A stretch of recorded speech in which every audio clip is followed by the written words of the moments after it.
Hello, my dear Goenkans. I welcome you all to today's audio-visual lesson. In today's lesson, we are going to talk about a poem. We're going to talk about a poetry. The name of the poem is The Habitat Song. But before we go further, what is habitat? So this poem named The Habitat Song belongs to the genre of poetry and the author is anonymous.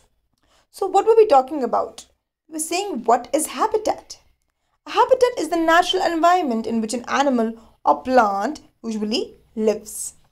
This poem talks about different types of animals which live in different habitats. So the first stanza talks about terrestrial animals who walk in search of food. The first stanza talks about animals who walk. They live in deserts, plains and mountains. They can be super sleuths because they build the best burrows. The second stanza talks about arboreal animals that have strong limb. They like to swing on trees and branches. They can be movie stars as they have the best grooves. So the second stanza talks about animals like chimpanzee, orangutan, all these who swing on trees and branches. The author says they can be movie stars. Why? Because they got the best grooves.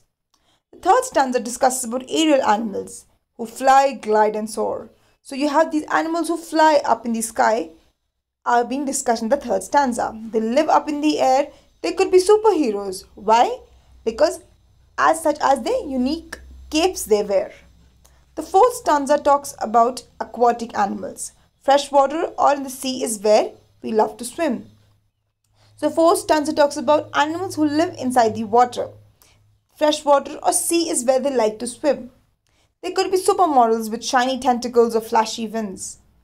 So, author says they can be supermodels. Why? Because of the shiny tentacles or flashy fins.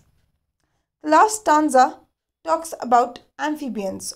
Our webby feet makes us happy. Whether land or water, they can be peacemakers and they can find happiness anywhere. So, it talks about animals like frogs. They can live on the ground or in the water as well.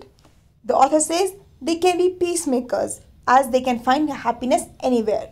So, what have we understood? The poem tried to tell us about different types of animals who have different living habitats. So, I hope students have tried to understand and will understand what are we going to discuss in the poem. Thank you.